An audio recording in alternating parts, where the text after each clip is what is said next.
Bonjour, aujourd'hui je vais vous parler de l'overclocking du processeur Intel E5440. C'est un Xeon, comme c'est écrit, c'est un Xeon qui tourne à 2,83 GHz, qui a 4 cœurs. Donc si on demande à Google de nous donner des informations, on va pas regarder chez Amazon ni Notebook, mais on va regarder chez Intel. Chez Intel, on va voir que le E5440 est un Xeon qui est sur le socket 771, mais les processeurs qui sont sur les sockets 771 sont complètement adaptables sur les 775, et c'est ce qui rend cela intéressant puisqu'il y a des processeurs qui sont plus puissants sur le 771 que sur les 775. Donc, on va adapter le Xeon pour qu'on puisse le mettre sur une carte mère 775. Alors, qu'est-ce qui est intéressant ici si on veut overclocker? Il faut voir qu'on a un FSB de 1333. Donc ça, c'est intéressant. Et on a 4 cœurs. Si on regarde la carte mère que j'utilise, c'est une P5KPL CM. Et la P5KPL CM, ce qui est intéressant, c'est que ici, elle a un FSB natif de 1333, donc ça va très bien avec mon processeur. Mais par chance, je peux la booster à 1600 parce qu'elle accepte l'overclocking à 1600. Et la mémoire, c'est de la DDR2, c'est assez ancien, mais elle accepte d'être overclockée à 1066. Donc de 800 à 1066. Donc ça, c'est intéressant. Il faut faire attention lorsqu'on fait un overclocking de bien regarder les FSB et de regarder les vitesses de mémoire. Donc, qu'est-ce que cela donne?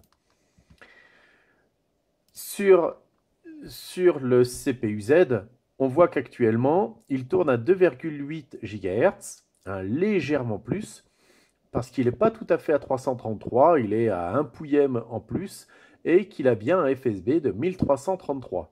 Donc ça correspond exactement à ce que l'on a. On voit que la carte mère, c'est bien une P5KPL.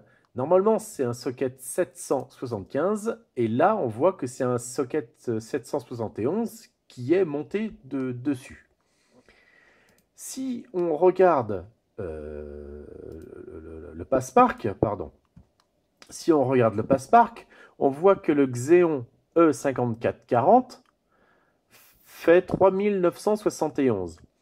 Moi, en réglage à 0, ici, j'arrive à 4004, ce qui est déjà très bon pour ce socket 775, puisque à cette valeur-là, je suis parmi les plus puissants de ce socket 775.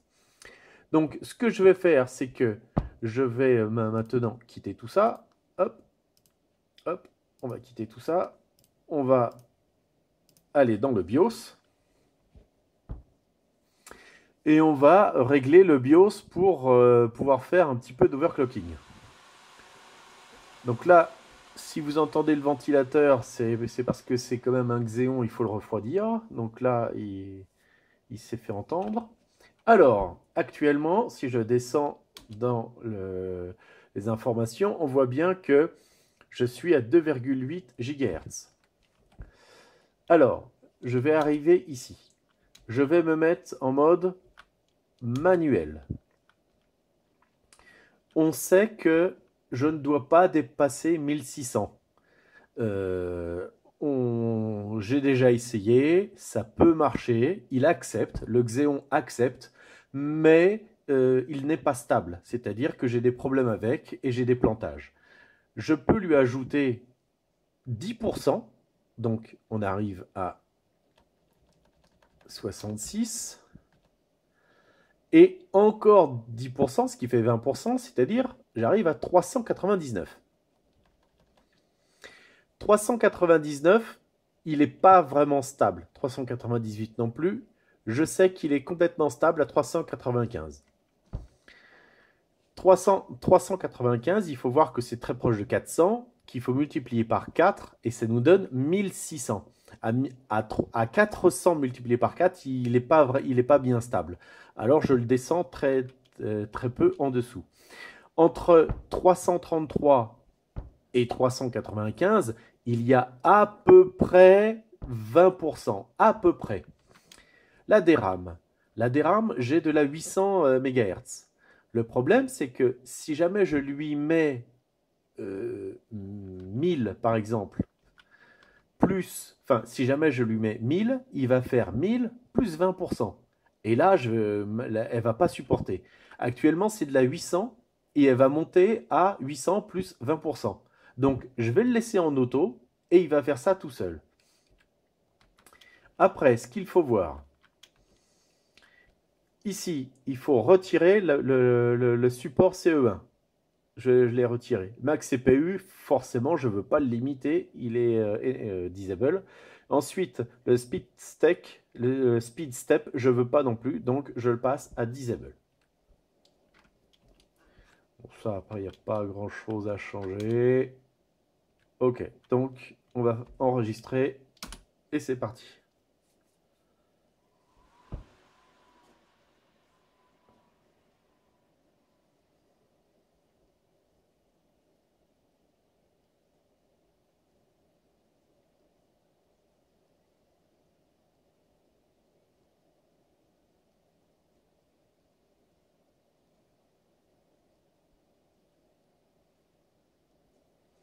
Donc, parfois, quand ça se plante, ici, qu'il dit préparation de la réparation, tout ça, c'est que vous avez trop overclocké.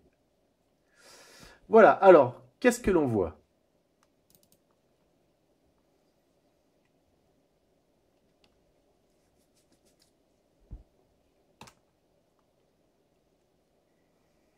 Donc, je suis monté à 3360 au lieu de 2008, c'est écrit ici.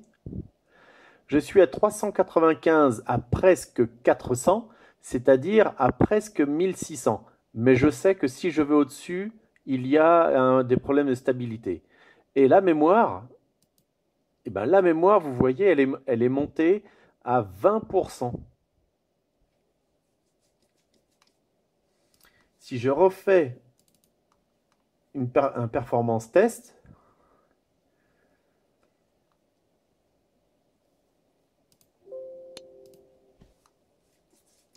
vous allez voir qu'en gros, j'ai gagné 20%, à peu de choses près, j'ai gagné 20% de puissance.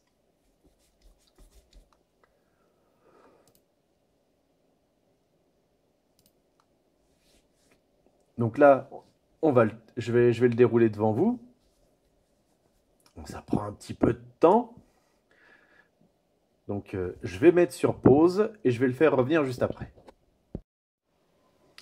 Voilà, donc là, on est à 89%, on a bientôt fini le test.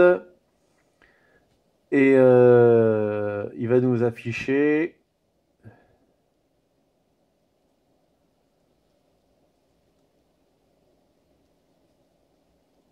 Voilà, 4786. Donc, comme je vous disais, à peu de choses près, on est à 20% de puissance en plus. On est monté à 4786, ce qui est quand même une très bonne valeur pour le socket 775, qui est un socket aujourd'hui ancien. Et normalement, la mémoire aussi a pris 20% de plus et aura une vitesse de 20% supérieure. Ce qu'on peut voir aussi, c'est que si on a un bon ventilateur de montée dessus, vous voyez que la température au maximum, elle est montée à 62 degrés. Donc vous pouvez overclocker assez facilement les Xeon que vous mettez sur le socket 775. Il donne vraiment de très bons résultats. Je vous remercie.